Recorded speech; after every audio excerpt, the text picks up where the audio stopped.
यज्ञाया हि वीतयो ओंगारणानो हव्यदाताया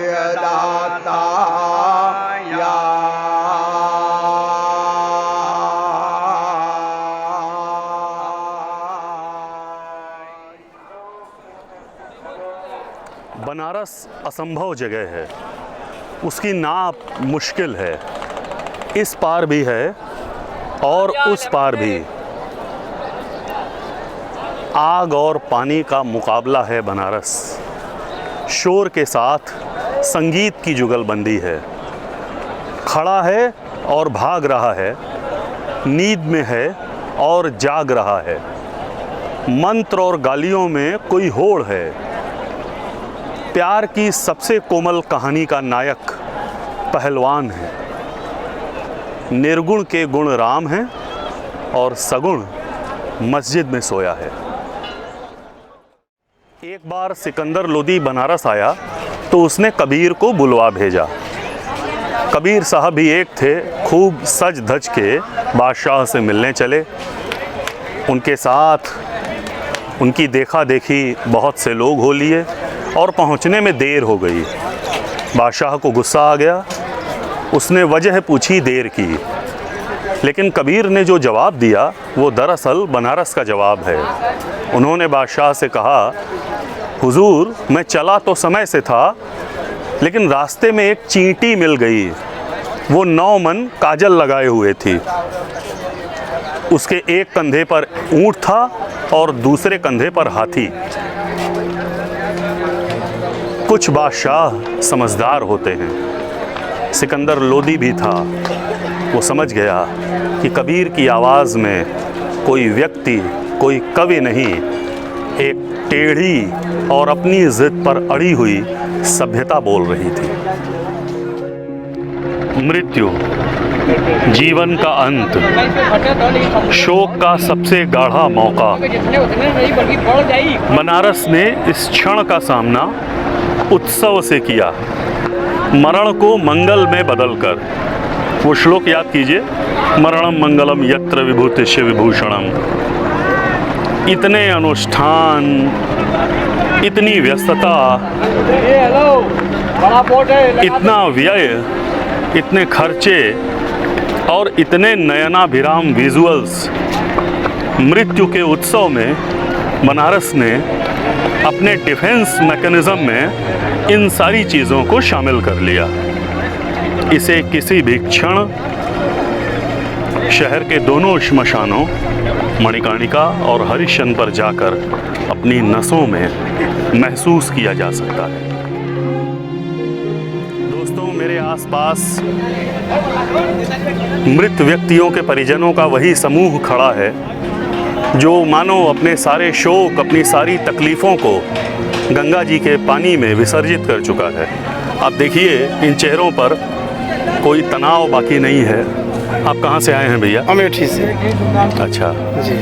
जिनकी डेथ हुई है, जिनकी मृत्यु हुई है, जी। ये कौन थे? ये हमारे रिश्तेदार थे। अच्छा, आप कहाँ से आए हैं भैया? बलिया जी। अच्छा। बलिया जी। अमेठी और बलिया। आप कहाँ से आए हैं भैया? अमेठी से। ज़्यादातर लोग अमेठी के हैं। आप भी अमेठी से आए हैं? जी। तो आपके परिवार में अमेठी से यहाँ आने का रिवाज है? जी। कोई भी मृत्यु होती है तो यहीं आते हैं? नहीं, मानिकपुर जाते हैं, ज़्यादा जाते हैं। हाँ, क्योंकि यहाँ खर्चा भी बैठता है ज़्यादा, सब लोग नहीं लेता।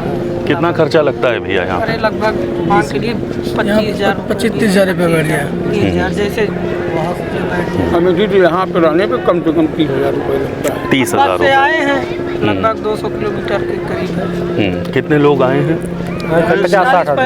50 के ऊपर ही है।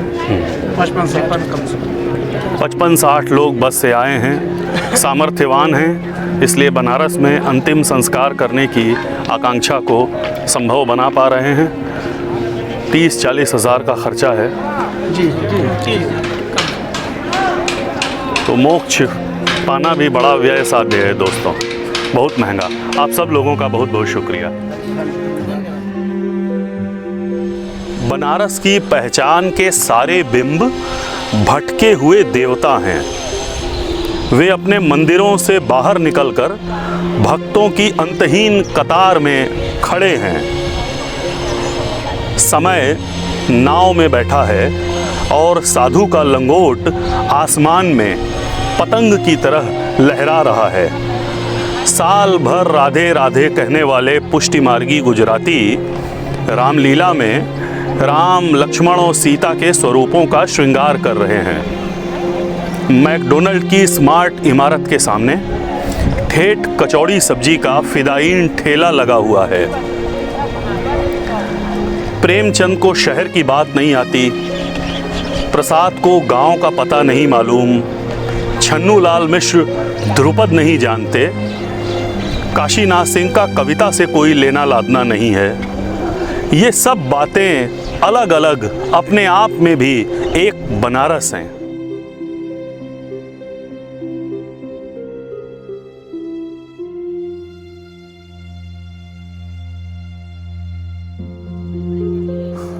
ठीक है कि उस्ताद बिस्मिल्लाह खां, गिरिजा देवी, सितारा देवी, सिद्धेश्वरी, हजारी प्रसाद या भारतेंदु जैसी शख्सियतें इन दिनों यहाँ नहीं हैं, लेकिन औसत दर्जे के वादक, संगीतकार, नर्तक, लेखक, कलाकार भरे हुए हैं, यानी माहौल खूब है। बनारस में 7 वार और 9 त्योहार। हर बड़े त्योहार के पीछे खास अपना टिपिकल छोटा त्योहार। दीपावली के पीछे देव दीपावली, दशहरे के बाद भरत मिलाप और होली के बाद अगले मंगलवार को बुढ़वा मंगल। ये शहर परंपरा पर हस्ताक्षर कर देने का कोई मौका चूकता नहीं। नौजवान इस शहर से घबराए नहीं, उन्होंने इस शहर के पारा पारा रूपों का आलिंगन कर लिया और दम भर उसे बदलने भी लगे। पिछले 2 दशक में यहाँ जो भी बदलाव हुए हैं उसमें राजनीति के साथ साथ नौजवानी भी शामिल है। यहाँ आजकल कोई सितारा देवी, कोई गोपी कृष्ण नहीं है, ठीक है, लेकिन यहीं की एक छोटी सी लड़की सोनी चौरसिया ने 4-5 दिनों तक रात दिन लगातार बिना थके कथक नृत्य करके Guinness book of world records में अपना नाम दर्ज करा लिया। यानी इस बीच गुणवत्ता नहीं, बेचैनी और जज्बा बड़ी चीज बनकर उभरे हैं। अतीत को झमेला मानकर चलने में निराशा और कुंठा का व्यापार ही संभव है, वहीं उसे पूजा की वस्तु बना लेने में सिर्फ नकली हो जाने का खतरा है। बनारस तो जैसा है वैसा है, आधा पुरातन, आधा अधुनातन, आधा भरभरा कर गिरता हुआ, आधा गिरे हुए के मलबे में से पुनः उठकर खड़ा होता हुआ।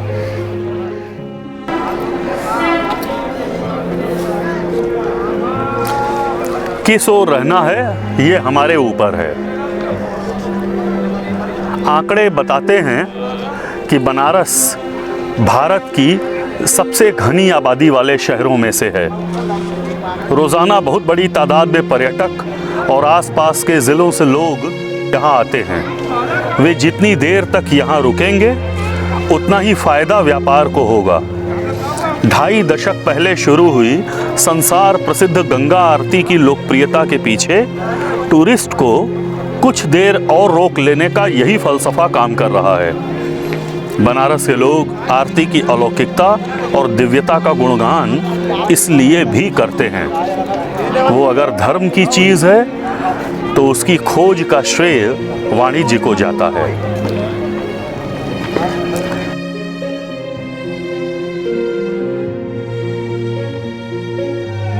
सिर्फ इस एक बात ने बनारस की कहानी में महाकाव्य की तासीर पैदा कर दी है। भूटान और नेपाल के राज परिवार की सैकड़ों विधवाएं न जाने कब से बनारस में रहकर अपनी अपनी मृत्यु की प्रतीक्षा कर रही हैं। मणिकर्णिका घाट पर एक भवन है, काशी लाभ मुक्ति भवन। उसी घाट के आसपास नेपाल राज परिवार के अख्तियार में आने वाले एक मकान में हमारे उत्तर पूर्व की कई महिलाएं भी वैधव्य का जीवन वहीं बिता रही हैं। उन्हीं में से एक हैं 86 साल की महामाया बोराल। उन महिलाओं का जो अपने अंदाज में किशोरियों और बच्चियों जैसी हो गई हैं, जीवन बहुत निराला है। सुबह गंगा स्नान, पूजन अर्चन, नृत्य, रोज़मर्रा के काम। कोई टॉफ़ियों पर कागज़ चढ़ाती हैं, कोई दिए की बाती बनाती हैं, कोई फूल माला सिया करती हैं। दोपहर के भोजन के बाद शाम को फिर से गंगा स्नान, दर्शन पूजन और संगीतमय, नृत्यमय प्रवचन। ये है असल काशी लाभ। उन्हीं में से एक महिला ठगा माया नेरुला से मैंने पूछा था, 10 बरस पहले की बात है, कि यहाँ कैसा लगता है। तो उन्होंने वही जवाब दिया जो मुझे पहले से पता था, जो दरअसल आपको भी पहले से पता है, कि कहीं भी मरने से नीचे जाएगा और यहाँ मरने से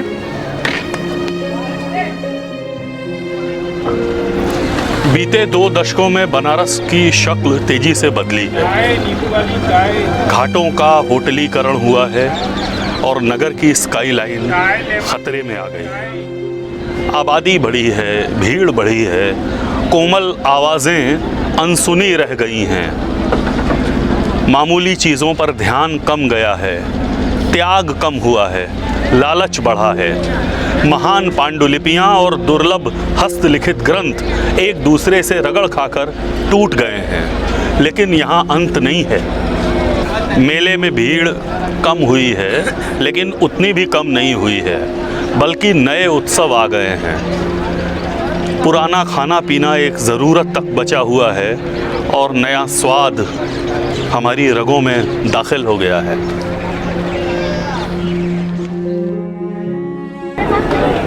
चाहें तो आप बनारस को उसकी गंध से भी पहचान लें। कहीं इत्र है, कहीं पान, गरम मसालों और मिठाइयों की गलियां अलग हैं। एक गुड़ का बाज़ार है, एक फूल का। महक कमज़ोर हुई है, लेकिन दूसरी खुशबुएं भी तो आई हैं। बनारस ने सब कुछ को खुद में शामिल किया है। कोई भी यहाँ अन्य नहीं है। बंगाली, मराठी, तेलुगु, कन्नड़ और गुजराती लोगों के नदी किनारे बड़े बड़े मोहल्ले हैं और इन सबको एक में मिलाकर संपन्न लोगों का नया महानगरीय बनारस भी यहीं तन रहा है। निर्माण की धूल बहुत उड़ रही है और उसने आसमान को पिछले दशक भर से घेर रखा है, लेकिन उसी धूल के बीच 350 साल पुरानी बनारसी साड़ी की दुकान किसी भविष्य की तरह चमकती है। इस दुकान ने ग्लोबल मार्केट के साथ चलना सीखा है और इंटरनेशनल एयरपोर्ट से लेकर तमाम ऑनलाइन प्लेटफॉर्म उसके दमखम और गुणवत्ता की आजमाइश के रोज़ाना अखाड़े हैं। बनारस जितना भीतर है उससे कहीं ज़्यादा बाहर। जितना वह बिस्मिल्लाह खां की तरह संस्थापित है, उतना ही पंडित रविशंकर की तरह विस्थापित। उसे जितना जान लिया गया है, उतना ही जानना बाकी भी है। दरअसल यहाँ की नागरिकता समयातीत है और यहाँ रहने का आनंद चालू वक्त को चुनौती देते रहने में ही है। जो यहाँ से निकाल दिए गए हैं वो इसी बात से धन्य है। काबे से उन बुतों को निस्बत है दूर की, गो यहाँ के नहीं, यहाँ से निकाले हुए तो हैं। तो आइए, बनारस में रहिए, बनारस को जानिए। गो वो आपको निकाल बाहर करे तो इसे भी अपना सौभाग्य मानिए।